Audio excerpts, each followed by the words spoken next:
할렐루야. 예수님의 이름으로 사랑하고 축복합니다.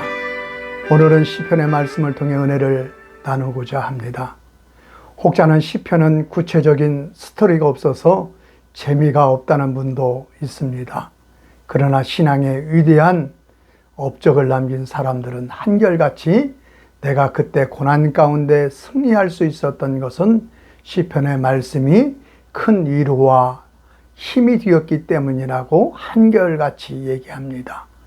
종교개혁자인 마틴 루터는 시편은 그 속에 성경 전체의 모든 내용이 가장 아름답고 가장 짧게 담겨져 있는 정돈된 작은 성경이라고 정의하기도 했습니다.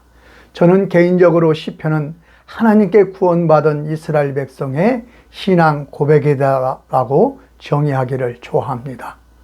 또한 시편은 아주 중요한 신학적 개념으로 시편의 모든 기자는 인간을 독립된 존재로 보지 않고 창조주 하나님 안에서 피조물로서의 인간을 말합니다. 즉 목자와 양, 시냇가에 심겨진 나무 등 하나님을 떠난 인간의 모든 것, 모든 경영은 허사라는 것이죠. 특히 시편, 복 있는 사람으로 시작하는 시편 1편은 시편 전체의 서문이라고 할 수 있습니다. 여기 복 있는 사람은 행복한 사람이라는 의미입니다. 복 있는 사람은, 행복한 사람은 어떤 사람입니까? 여호와의 말씀을 즐거워하며 그 말씀을 주야로 묵상하는 사람입니다. 이렇게 복 있는 사람, 행복한 사람은 철을 따라 열매를 맺습니다. 그렇습니다. 하나님의 피조된 만물은 하나님의 정해진 때를 따라 열매를 맺고 맺어야 합니다.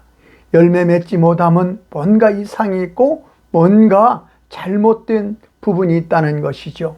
식물이나 나무나 봄에 싹이 나야 합니다. 그 때를 구분하지 못하여 여름이나 가을에 싹이 나면 그 가지나 순은 열매를 맺지 못합니다. 열매를 맺는다 해도 수확할 수 없는 쭉정이입니다. 사람도 이렇게 때를 따라 어미 품에 있어야 할 때 어미 품에 있고, 공부할 때 공부하고, 취업할 때 취업하고, 결혼할 때 결혼하고, 잉태할 때 잉태하는 것이 가장 복 있는 삶, 행복한 삶입니다. 요즘 이렇게 구분하면 꼰대란 말을 듣는데, 그러나 냉정히 현실을 보십시오. 결혼이 늦어 학부모 모임에 가면 다른 학부모가 30대 후반인데 50대라서 학부모의 모임에 참여하면 애로가 있다는 얘기를 들었습니다. 이것을 나쁘다고 할 수는 없지만 불편하지도. 부모도 불편하고 아이도 불편하고, 하나님의 말씀은 어제도 그랬듯이 오늘도 그렇고 앞으로도 영원히 진리입니다. 또한 복 있는 사람은 그가 하는 모든 일이 다 형통하여 행복한 사람이라고 시편 기자는 말합니다. 이와 같은 은혜와 축복이 모든 성도님들에게 주어지기를 예수님의 이름으로 축원드립니다. 이렇게 복 있는 사람과 대조하여 악인을 얘기합니다. 성경은 악인에 대해서 한 가지 죄를 지은 사람이 아니라 많은 죄를 지은 자를 지칭합니다. 이 악인들의 특성은 무엇보다 하나님을 두려워하지 않으며 그의 심판도 믿지 않기에 하나님을 경외하지도 않고 하나님을 저주하고 무시하기까지 합니다. 또한 자신의 사회적 성공으로 자만하여 자기의 탐욕을 대놓고 자랑하며 거짓과 모함과 폭력까지 행하며 자기의 이익을 취하는 특성이 있습니다. 이런 악인의 삶을 바람에 날리는 겨라합니다. 겨는 겉은 멀쩡하나 알맹이가 없는 쭉정이입니다. 그러나 분별력이 없으면 쭉정이와 알곡은 구분할 수가 없지요. 그러나 추수하여 수확해보면 분명히 밝혀지는 것입니다. 제가 어렸을 때 6월 초쯤 보리 수확을 하는데, 이때 학교를 마치고 집에 오면 보리 탈곡으로 인하여 보리뼈와 꺼풀이 탈곡기의 바람으로 인하여 온 집안이 난리입니다. 어린 우리는 바람에 날리는 쭉정이와 꺼풀을 놀이 삼아 신나게 놉니다. 마치 이날의 주인공은 쭉정이와 꺼풀입니다. 높이 오르는 것은 지붕보다도 높은 감나무까지 오르기입니다.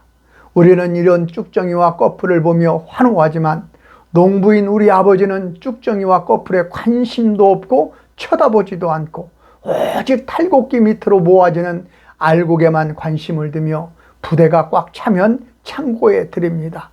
이렇게 수확이 다 끝나면 하늘 높이 날았던 쭉정이와 꺼풀은 마치 심판을 받듯이 다 땔감으로 태워집니다.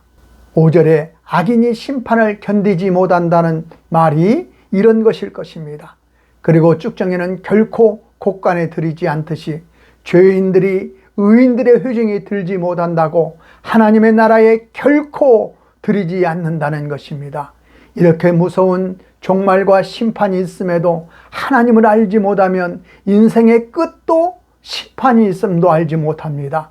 그래서 하나님의 약속된 말씀을 믿지 않거나 알지 못하는 자들은 의인의 고난과 악인의 형통함을 보고 하나님을 불신하거나 원망합니다. 그리하여 시편 73편의 기자는 나는 거의 넘어질 뻔하였고 나의 걸음이 미끄러질 뻔하였다고 말하며 이는 내가 악인의 형통함을 보고 오만한 자를 질투하였음이로다 라고 그 이유를 말합니다.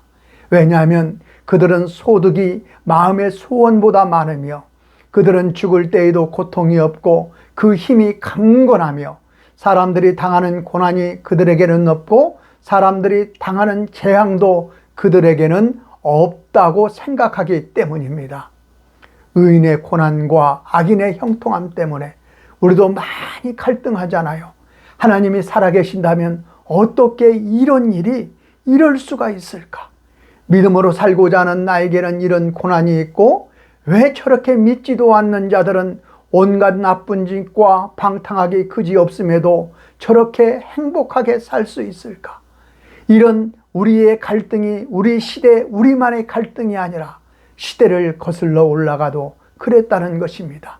우리가 이런 갈등을 극복하고 진정한 복 있는 자로 행복한 자로 살 수 있음을 시편 기자는 시편 서문에서 분명히 밝히고 있습니다. 하나님의 말씀을 묵상하는 것입니다. 여기서 묵상하다는 그냥 문자적으로 말없이 생각하는 것이 아니라 보다 적극적으로 읊조리다입니다. 작은 소리를 내어 마치 소가 이미 먹은 여물을 소리내어 되새김하듯이 이미 알고 있는 하나님의 말씀을 작은 소리로 되새기는 자가 복이 있다는 것입니다. 이렇게 하나님의 말씀을 되새기고 살면은 악인의 꾀를 따르지 않고 죄인들과 함께 가는 길에서 돌이키고 오만한 자들과 함께 어울리지도 않으며 하나님 말씀 안에서 행복한 자로서 복 있는 자로서 살아갈 수 있다는 것이죠. 우리는 죄라는 것을 살인하고 도둑질하고 남의 것을 강제로 빼앗는 것만을 생각하는데 성경에서는 죄는 하말티아라는 말로 간역에서 벗어난 것을 죄라고 합니다. 즉 하나님의 말씀에서 벗어난 모든 것이 죄입니다. 그래서 하나님의 말씀을 되새김하며 살지 않으면 아담의 원죄로 인하여 너무나 자연스럽게 죄 가운데 살 수밖에 없는 죄인이라는 사실을 명심해야 합니다. 우리나라는 국가 고위직에 임명되면 국회 청문회에 나가는데 그 추천 사유를 보면 실력이 출중하고 주위로부터 신뢰를 받는 등 덕망이 높았다는 사유를 들어 추천했다 합니다. 당연히 그러니 그 지위에 올랐겠지요. 그런데 청문회가 시작되어 조사해보면 열이면 열 부끄러움만 남습니다. 신앙인이나 비신앙인이나 자녀의 학업을 위해 불법으로 토지를 구입하기 위해 위장전입을 하고 세금을 내지 않으려고 가족끼리 허위로 매매하고 그리고 그렇게 존경받는 사람들이 변명이라고 하는 것을 보면은 궁색각이 짝이 없습니다. 그래서 인간은 다 똑같아. 성경이 모든 사람은 다 죄인이다라는 말을 실감합니다.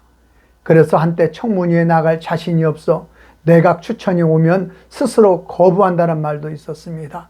이렇게 죄라는 것이 너무나 자연스럽게 우리와 밀접해 있음을 우리는 자각해야 합니다. 우린 어린 자녀들의 문제를 일으키면 말썽을 피웠다는 유아적 표현을 쓰는데 정확히 죄는 죄입니다. 그런데 여러분 아이들이 언제 말썽을 피우죠?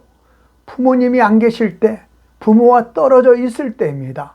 우리 믿는 자들이 언제 넘어지고 자빠지고 죄를 짓느냐? 마찬가지입니다. 하나님이 느껴지지 않을 때, 하나님이 나와 함께하고 있음을 자각하지 못할 때입니다. 그래서 하나님의 말씀의 묵상은 하나님이 나와 함께 하시는구나, 지금 하나님의 불꽃 같은 눈동자로 나를 지켜보고 계시는구나, 그리고 오늘 나의 이 모든 행동에는 반드시 심판을 통해 의로운 곳에서는 상급을, 죄에 대해서는 책망에 있다는 것을 각성하는 것입니다. 이러면 죄를 지을 수가 없지요. 그래서 하나님의 말씀의 묵상은 하나님을 기억하고 하나님이 나와 함께 하심을, 나의 모든 행동에는 심판이 있음을 기억하는 것입니다. 이를 통해 무엇을 하든지 바르고 의롭게 하는 것을 우선해야 합니다.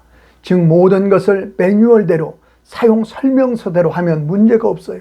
인생의 매뉴얼 뭐죠? 하나님의 말씀입니다. 이 매뉴얼대로 하면 인생의 문제는 없는 것입니다.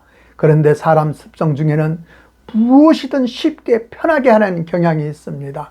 어떻게 하면 좀 더 편하게 쉽게 할 수 있나? 여기서부터 죄의 시작입니다. 사람들은 이것을 죄라고 하지 않습니다.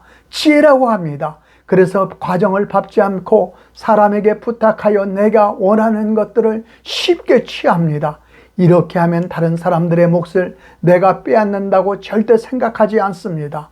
또한 돈도 쉽게 벌었으면 하는 생각이 늘 자리하고 있기에 말씀을 통해 이런 생각들을 다스리지 않으면 악인들의 생각을 쫓아갈 수밖에 없는 것입니다. 또한 우리는 늘 빨리 하는 것이 능력이라고 생각합니다. 바르게, 안전하게 모두 함께하는 것이 빨리보다 더 가치 있다고 생각하지 않습니다. 그래서 죄인들의 길을 가는 것입니다.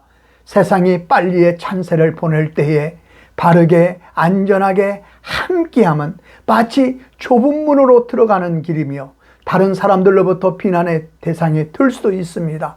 그럼에도 이 좁은 길을 갈 수 있는 것은 되새김 많은 하나님의 말씀이 나를 강권하게 할 수 있는 것입니다. 가장 힘든 일 중에 하나가 교만한 사람의 교만을 깨우쳐주는 것입니다.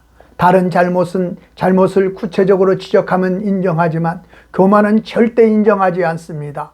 이런 교만한 사람이 다른 사람들을 업신여기며 우습게 대하는 것이 오만입니다. 이 무서운 죄악이 어디서부터 시작되느냐? 인정받고 싶은 욕구에서 시작됩니다. 당연히 모든 사람은 인정받고 싶지요. 그런데 그 인정을, 모든 것을 선악간에 심판하시는 하나님께 인정받는 것보다 사람에게 인정받고자 하는 욕구가 앞서면 교만이 자리하고 오만으로 넘어지는 것입니다. 이 또한 하나님을 경홀히 여기는 죄로부터 시작되기에 말씀에 되새김이 없으면 넘어지는 것입니다. 바르게 함과 안전하게 함과 함께함 가운데 인정받고 싶은 그 욕구를 말씀의 되새김으로 다스리는 행복한 성도님들이 되시기를 예수님의 이름으로 축원드립니다. 하나님은 우리를 지으시니요, 우리는 그의 백성입니다. 하나님은 우리의 목자요, 우리는 그의 기르시는 양입니다. 하나님은 생수의 강이시며 우리는 그 옆에 심겨진 나무입니다.